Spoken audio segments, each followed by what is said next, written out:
Hi everyone, welcome back to our channel. JavaScript में आगे बढ़ने से पहले मैं आपको थोड़ा यहाँ पर जावास्क्रिप्ट का इंट्रोडक्शन देना चाहता हूँ कि आखिरकार जावास्क्रिप्ट है क्या, कहाँ पर ये यूज़ होती है और क्यों इतनी ये पॉपुलर है। तो मैंने यहाँ पर ऑलरेडी आपके लिए एक स्लाइड प्रिपेयर करी है जिसके अंदर मैंने बताया गया है एक ईजियर लैंग्वेज में कि जावास्क्रिप्ट आखिरकार है क्या। गाइज मैं आपको चाहता हूँ कि आप है ना एक डीप लेवल तक समझे, ना कि सिर्फ एक रटी रटा इंग्लिश का आप एक सेंटेंस याद करें और आप एक इंटरव्यूअर के सामने उसको बोले। मैं चाहता हूँ कि आप इसको डीप लर्निंग करें कि आप इसकी अंडरस्टैंडिंग क्या समझते हैं। तो मैंने उसी लैंग्वेज में मैंने एक स्लाइड बनाई है आपके लिए। तो चलते हैं, इसको सीखते हैं कि जावास्क्रिप्ट आखिर है क्या।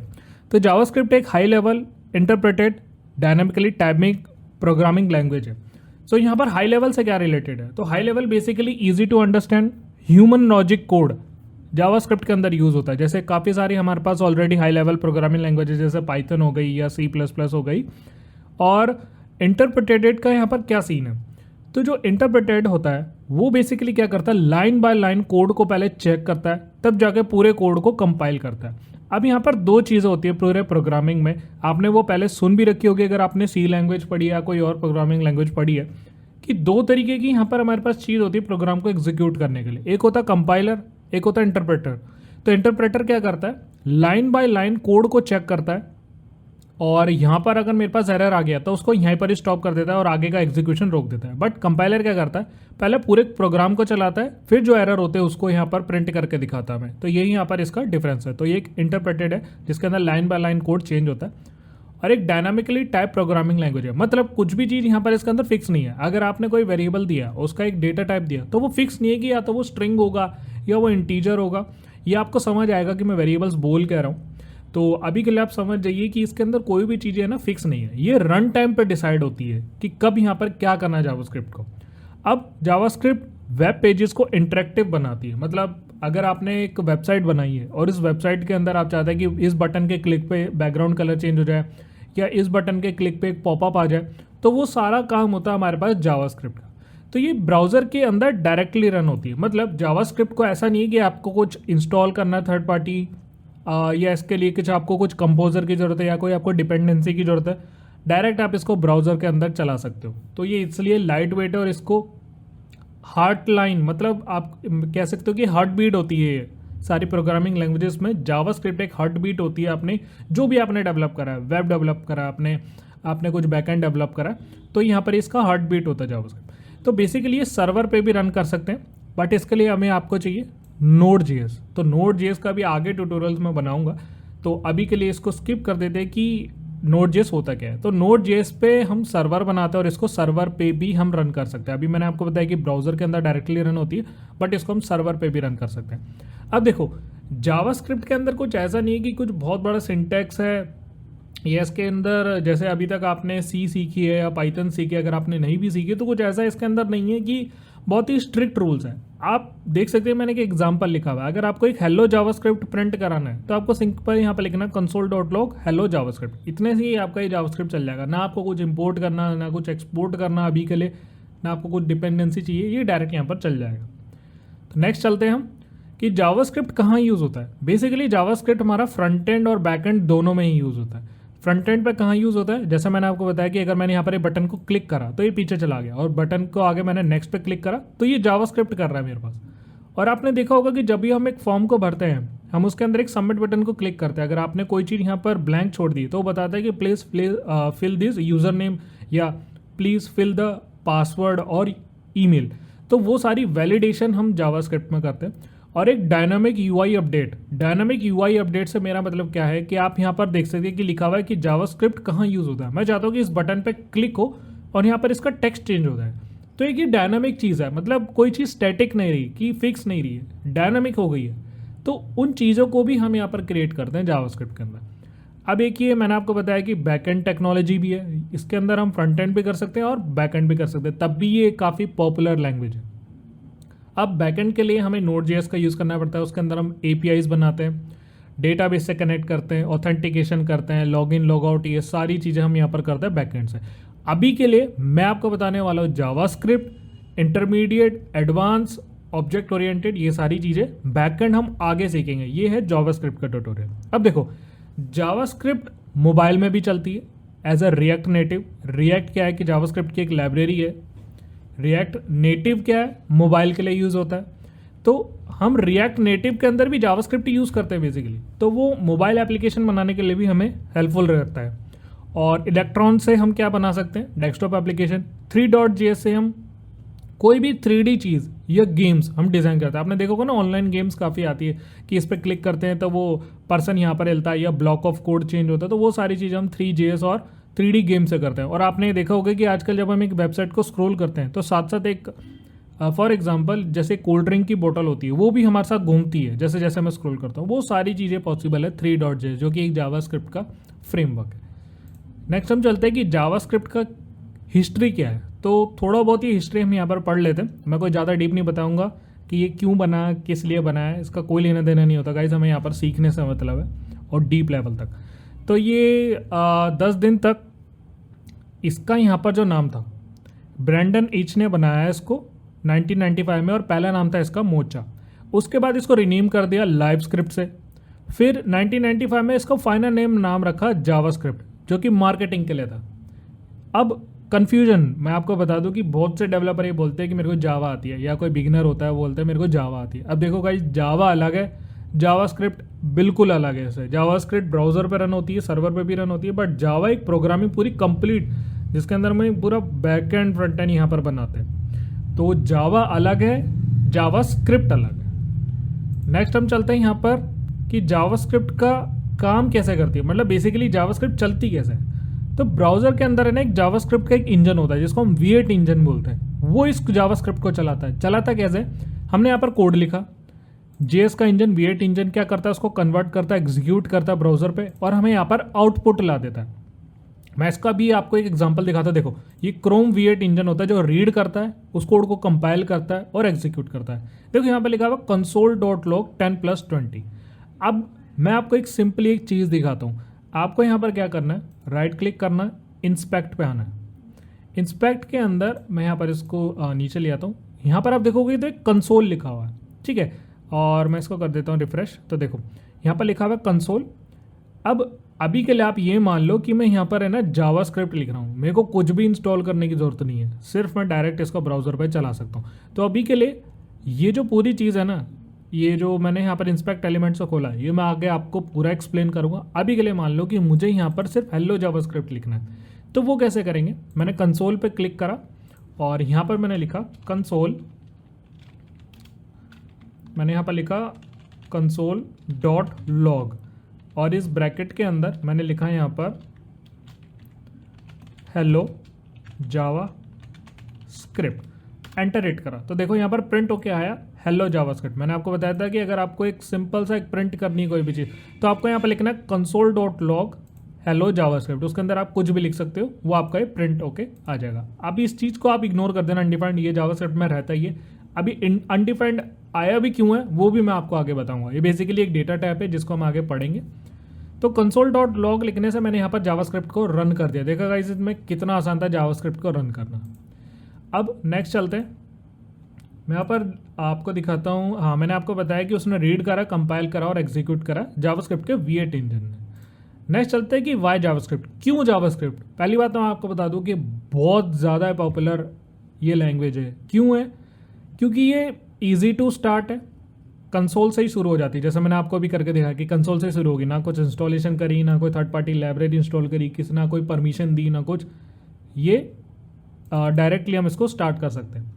अब एक लैंग्वेज है ये, तो एक लैंग्वेज है और फ्रंट एंड बैक एंड दोनों कर सकती है। मतलब ये फ्रंट एंड भी बना सकती है और बैक एंड भी। फ्रंट एंड कैसे, जैसे मैंने आपको बताया कि बटन क्लिक ब्राउजर वगैरह। अब फ्रंट एंड में इसका रिएक्ट फ्रेमवर्क है, आप देख सकते हो कि Vue.js इसका एक फ्रंट एंड फ्रेमवर्क है, एंगुलर इसका फ्रेमवर्क है। वैसे ही बैक एंड में हमारे पास आता है Node.js इसके लिए। तो इसमें दोनों हो गई, तो ऐसा फुल स्टैक ये काम करती है। अब इसका ह्यूज कम्युनिटी और इकोसिस्टम है। ह्यूज कम्युनिटी मतलब हद से ज़्यादा इसके अंदर जो स्टार्टअप कंपनीज है या कुछ और है, प्रोडक्ट बेस्ड कंपनीज है, इसकी कम्युनिटी ज़्यादा है। जावास्क्रिप्ट मतलब आप ये मान लो कि एक डेवलपर विदाउट जावास्क्रिप्ट बन ही नहीं सकता। मतलब उसको कहीं ना कहीं जावास्क्रिप्ट तो पढ़नी ही पड़ेगी, चाहे वो वेब डेवलपर है, बैकएंड इंजीनियर है, कुछ भी है, फुल स्टैक है, उसको यहाँ पर जावास्क्रिप्ट पढ़नी पड़ेगी। तो इसकी कम्युनिटी काफ़ी ह्यूज है। और इकोसिस्टम भी काफ़ी ज़्यादा है। इसके अंदर एक npm मिलता है हमें, आगे जाके नोड में पढ़ेंगे कि npm क्या होता है। उसके अंदर काफ़ी सारे पैकेजेस होते हैं, मतलब ह्यूज कम्युनिटी और इकोसिस्टम है। इसके अंदर बहुत सारी लाइब्रेरीज अवेलेबल है। जॉब में मार्केट में ये हाई डिमांड है। अगर आपको इसके अंदर जॉब चाहिए तो काफ़ी हाई डिमांड है, जो कि नोड जेएस के अंदर, बट उसके लिए भी आपको पहले जावास्क्रिप्ट आना चाहिए। तो इकोसिस्टम हम देख लेते हैं। जैसे मैंने आपको बताया कि npm होता है नोड पैकेज मैनेजर, जिसके अंदर 2 मिलियन प्लस पैकेजेस आपको मिल जाएंगे इसके अंदर बने बनाए काम को ईजी करने के लिए। फ्रेमवर्क है इसका रिएक्ट, व्यू, एंगुलर और नोड जेएस, डीनो, बन, ये इसके बैकएंड है। और टाइप स्क्रिप्ट को भी सपोर्ट करता है। गाइस टाइप स्क्रिप्ट भी होती है, जैसे एक जावास्क्रिप्ट होती है, उसका थोड़ा सिंटैक्स अलग होता है, काम यही होता है, बट टाइप स्क्रिप्ट को भी ये सपोर्ट करता है। अब जावास्क्रिप्ट का रोल क्या है वेब डेवलपमेंट में? देखो, मैं ये मान के चल रहा हूँ कि अगर आप जावास्क्रिप्ट तक आ गए हो तो आपको HTML पता होगी, आपको CSS भी पता होगी, ठीक है। तो HTML होता क्या, मैं ओवरव्यू दे देता हूँ। एक स्ट्रक्चर होता है, जैसे एक बॉडी होती है, एक स्केलेटन होता है, तो हम यहाँ पर टैग्स और एलिमेंट डिफाइन करते हैं और एक स्ट्रक्चर क्रिएट करते हैं। CSS क्या होता है, एक स्टाइलिंग के लिए होता है, और उस स्ट्रक्चर को हमें कुछ डिज़ाइनिंग देनी है तो हम यहाँ पर उसको CSS कर सकते हैं। अब मैं आपको बता दूं कि जावास्क्रिप्ट है ना, उस वेबसाइट का, अगर आपने कोई वेबसाइट बनाई, वेब पेज बनाया, तो उसका बिहेवियर कैसा होगा, उसका दिमाग कैसे दोगे आप वेबसाइट को, तो वो काम है जीएस का, कि किस बटन पे क्या क्लिक होगा, किस से क्या चीज़ बनानी है, फॉर्म पे क्या वैलिडेशन होगी, वो होगी जीएस की। तो जीएस को सीखने के लिए ना आपको थोड़ा बहुत HTML, अगर आपको टैग्स एंड एलिमेंट पता है, इनफ है। आपको थोड़ी बहुत स्टाइलिंग पता है, इनफ है, आप यहाँ पर जावास्क्रिप्ट कर सकते हो। अब मैं आपको क्यों बोल रहा हूँ कि आपको HTML CSS आनी चाहिए, क्योंकि जावास्क्रिप्ट के अंदर है ना एक टॉपिक आएगा डॉम, डॉक्यूमेंट ऑब्जेक्ट मॉडल, पूरा जावास्क्रिप्ट उस पर डिपेंड है। तो उसके लिए आपको HTML CSS थोड़ा बहुत आना चाहिए। जैसे मैंने आपको बताया कि अगर आपको बटन एलिमेंट बनाना है तो आपको HTML चाहिए, उसको डिज़ाइन करना है तो CSS, और JS उसका क्लिक हैंडल करता है कि जैसे ये बटन है, इस पर क्लिक पे क्या चीज़ होने वाली है, मैं यहाँ पर क्लिक कर रहा हूँ तो अगला पेज खोल के ला रहा है, तो ये जावास्क्रिप्ट कर रहा है यहाँ पर। नेक्स्ट, सिंक्रोनस या एसिंक्रोनस। देखो, सबसे पहले तो मैं आपको एक डिफरेंस बताता हूँ, इसके लिए एक आगे डीप लेवल टॉपिक है, एडवांस चीज़ है। तो सिंक्रोनस से आप क्या समझते हो? सिंक्रोनस क्या होता है कि जब तक मैंने यहाँ पर मान लो कि 3 प्रोग्राम है, जैसे यहाँ पर ये 3 प्रोग्राम है, स्टार्ट, मिडल, एंड, कंसोल करा दिया, मैं प्रिंट कराते जा रहा हूँ, तो पहले ये होगा प्रिंट, फिर ये होगा, देन ये होगा। अब क्या करता है सिंक्रोनस, ये डिफॉल्ट है जावास्क्रिप्ट के अंदर सिंक्रोनस, बट हम इसको एसिंक्रोनस भी बना सकते हैं। तो सिंक्रोनस क्या करता है कि पहले एक प्रोग्राम खत्म होगा, फिर दूसरा प्रोग्राम खत्म होगा, फिर जाके तीसरा चलेगा, तो इसको हम बोलते हैं सिंक्रोनाइज, एक के बाद एक के बाद एक, एक के बाद एक। अब एसिंक्रोनस क्या करता है, पहले वाले का वेट नहीं करेगा, भाई तो आउटपुट दे ना दे, एरर दे, मैं तो अपना काम करूंगा, मतलब ये दूसरा यहाँ पर चल के रहेगा। तो एक फंक्शन होता है सेट टाइम आउट, ये आगे आपको आएगा। तो ये क्या बता रहा है कि ये अपना काम करेगा और 2 सेकंड बाद, या आप मान लीजिए कि 2000 मिली सेकेंड्स को ये 2 सेकंड मानता है जावास्क्रिप्ट, तो ये डिले करके काम चलाता, मतलब इससे पहले कोई भी प्रोग्राम चल रहे हैं उसके ऊपर, इसको कोई फर्क नहीं पड़ता, ये अपना काम 2 सेकंड बाद यहाँ पर करके रहेगा। तो ये असिंक्रोनस है, ये किसी के ऊपर डिपेंड नहीं है, ये डिपेंड है कि पहले ये चलेगा फिर ये चलेगा। ये कब चलेगा, चाहे ऊपर कुछ भी होता रहो, कोई भी प्रोग्राम चलना हो, इसको चलना है यहाँ पर 2 सेकंड बाद। तो अब ये एसिंक्रोनस का यूज़ क्या है, जब हम API बनाएंगे ना तब उसके अंदर यूज़ होगा। API एक बड़े लेवल की चीज़ है, वो जावास्क्रिप्ट में इस सीरीज़ में नहीं आने वाली है। तो टाइमर हो गया, कोई फाइल रीडिंग होगी, JS ब्लॉक नहीं होती है, मतलब कोई भी काम यहाँ पर ब्लॉक नहीं होता, ये अपना चलता रहता है, और ये यहाँ पर ब्लॉक हो जाएगा। यहाँ दिक्कत आ गई तो ये आगे का एग्जीक्यूट नहीं करेगा, बट यहाँ पर दिक्कत आई तो ये आगे का एग्जीक्यूट करेगा।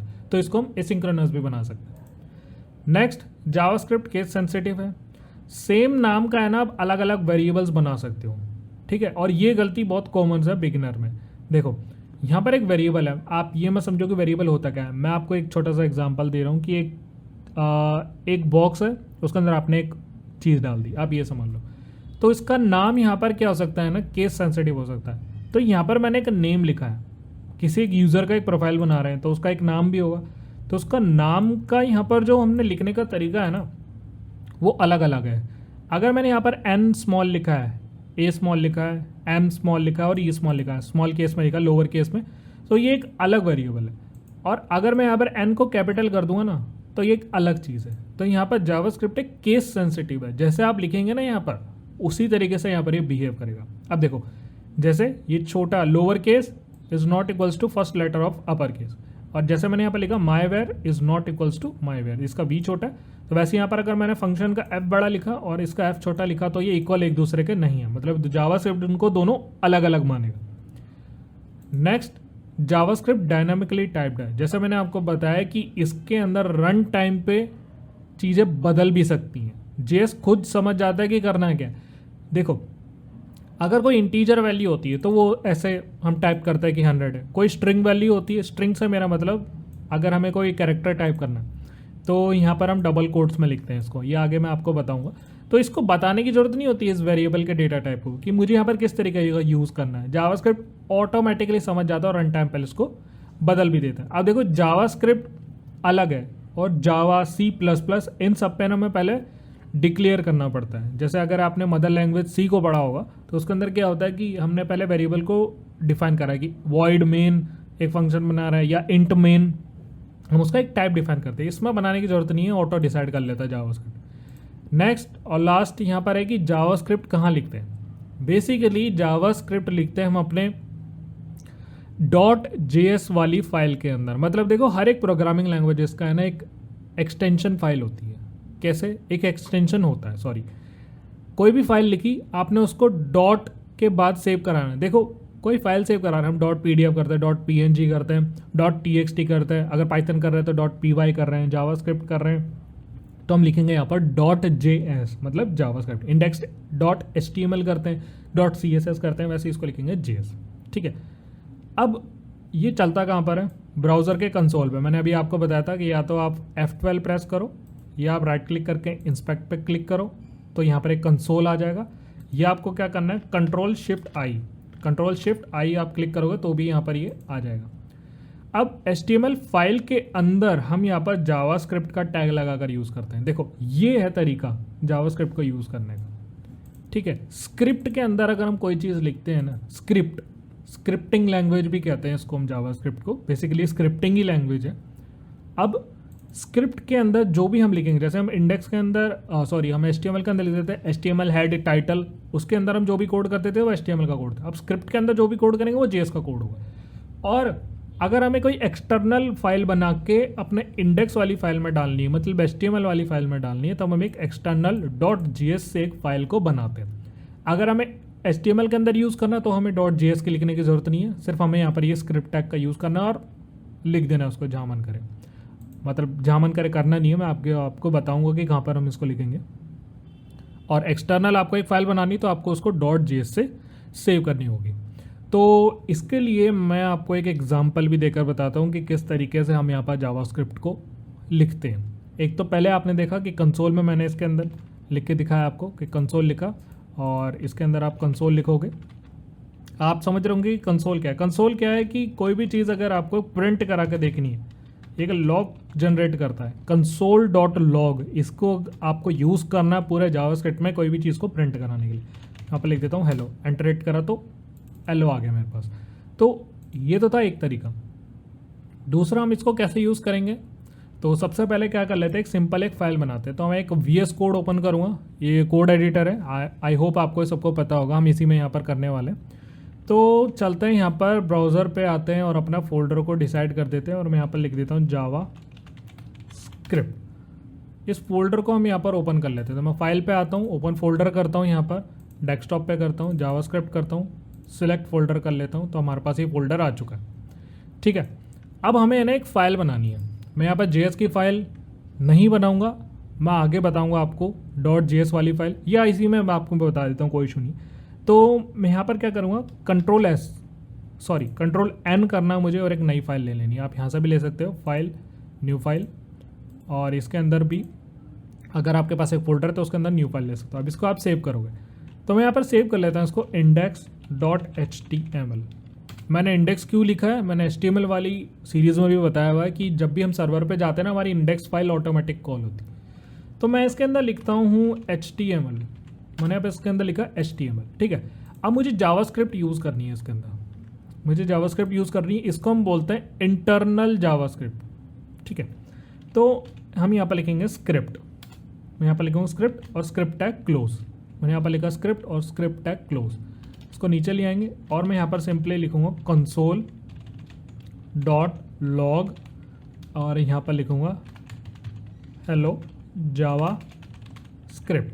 ठीक है, अब देखो यहाँ पर है ना एक सेमीकोलन होता है, काफ़ी सारे प्रोग्रामिंग लैंग्वेजेस में एरर आ जाता है अगर हम सेमीकोलन लगाएं, इसमें नहीं भी लगाएंगे तो भी ये चलेगा। आप लगा के चलना या नहीं लगा के चलना वो आपके ऊपर। चलते हैं ब्राउज़र पे और पहले अपनी फाइल को यहाँ पर ओपन कर लेते हैं और आप देखोगे कि यहाँ पर कुछ भी नहीं आया। ठीक है, अब मैं यहाँ पर कंसोल खोल रहा हूँ। ठीक है, तो देखो यहाँ पर लिखा आ गया जावास्क्रिप्ट। मैं दोबारा रिफ्रेश करता हूँ इसको, तो देखो यहाँ पर लिखा आ रहा है हेलो जावास्क्रिप्ट। मैं पुरानी फाइल बंद कर देता हूँ और यहाँ पर लिखा आ रहा है हेलो जावास्क्रिप्ट। मैंने इसको जूम कर दिया। अब देखो हेलो जावास्क्रिप्ट ट्यूटोरियल्स, मैंने इसको करा सेव, रिफ्रेश करा तो हेलो जावास्क्रिप्ट ट्यूटोरियल। देखा मैंने यहाँ पर अब लिखा फाइल में और कंसोल के अंदर प्रिंट हो रहा है। तो इस तरीके से हम यहाँ पर जावास्क्रिप्ट का यूज़ करते हैं। और यहाँ पर अगर हमें एक्सटर्नल फाइल का यूज़ करना हो तो वो हम यहाँ पर कैसे करेंगे, तो मेरे को लिखना है कंट्रोल एन और एक नई फाइल बनाते हैं और मैं इसका यहाँ पर नाम दे देता हूँ, कुछ भी यहाँ पर नाम दे सकते हैं। मैं इसका नाम दे देता हूँ सोर्स नहीं, हम इसको दे देते हैं style.js नाम दे देते हैं। मैं कुछ भी दे रहा हूँ यहाँ पर नाम style.js। अब अगर इसके अंदर कोड लिखना है तो वो हम यहाँ पर कैसे करेंगे, तो यहाँ पर मैं इसको पकड़ रहा हूँ, इस कंसोल को कॉपी कर रहा हूँ और यहाँ पर डाल दूँगा console.log। ठीक है, अब मुझे ना यहाँ पर इस स्क्रिप्ट को लिखने की ज़रूरत नहीं है। ठीक है, अब चलता हूँ ब्राउज़र पे और यहाँ पर कुछ भी नहीं आएगा। क्यों? क्योंकि मैंने इस फाइल को इसके अंदर नहीं इंपोर्ट करा। वो एक एक्सटेंशन बताया था मैंने आपको कि एक .js से आप एक फ़ाइल को सेव करोगे, बट उसको हमें एक्सटर्नल फाइल को इंक्लूड भी तो कराना है। तो हम यहाँ पर लिखेंगे स्क्रिप्ट SRC, स्क्रिप्ट सोर्स, हमें सोर्स देना उस फाइल का और इस स्क्रिप्ट टैग को बंद कर देना और उस फाइल का सोर्स देना कि कहाँ से आ रही है। उसका सोर्स क्या होगा, देखो ऑटोमेटिक बता रहा है कि style.js उस फाइल का नाम है। सेव कर लिया, चलता हूँ रिफ्रेश करता हूँ, देखो हेलो जावास्क्रिप्ट ट्यूटोरियल। तो ये था हमारे पास एक्सटर्नल फाइल को हमने इंपोर्ट करके इंडेक्स HTML वाली फाइल के अंदर चलाया। तो दोनों तरीके से आप यहाँ पर यूज़ कर सकते हो। ये होता है जब आप एक हैवी प्रोजेक्ट पे काम कर रहे हो, ये होता है जब हम यहाँ पर अभी सीख रहे हैं या आपको कोई छोटा मोटा ही यहाँ पर प्रोग्राम बना के इसके अंदर लगाना। अब देखो HTML के अंदर है ना, मैं इसको अभी के यहाँ पर कमेंट कर देता हूँ। अब देखो गाइस कमेंट कैसे होता है ये भी चलो मैं आपको अगली वीडियो में बताऊँगा, वरना ये काफ़ी लेंदी हो जाएगी वीडियो। तो अभी के लिए मैं यहाँ से इसको हटा देता हूँ और इसको यहाँ से मैं कट करके इधर भी लगा सकता हूँ। तो देखो आप इसको हेड के अंदर भी चला सकते हो, रिफ्रेश कर रहा हूँ तो अभी भी आ रहा है। ठीक है, आप बॉडी के अंदर भी चला सकते हो। ठीक है, बॉडी के अंदर आया और आप इसको HTML के बाहर भी चला सकते हो, तीनों जगह आप इसको चला सकते हो। ठीक है, अभी भी आ रहा है। सबसे बेस्ट ये फास्ट काम करता है इधर बॉडी के अंदर, यहाँ पर सबसे फास्ट काम करता है हमारे पास जावास्क्रिप्ट। तो आई होप गाइज आपको समझ आया होगा कि जावास्क्रिप्ट है क्या। हमने डीप लेवल समझा कि क्यों यूज़ होती है, हमने एक फाइल बना के देखी, हमने एक एक्सटर्नल फाइल बना के देखी, हमने एक कंसोल देखा कि किस तरीके से हम यहाँ पर जावास्क्रिप्ट का यूज़ कर रहे हैं। अगर इसके बाद भी अगर आपको कोई डाउट है तो मुझसे कमेंट सेक्शन के अंदर ज़रूर पूछना। सो इस वीडियो में इतना ही। Thank you so much.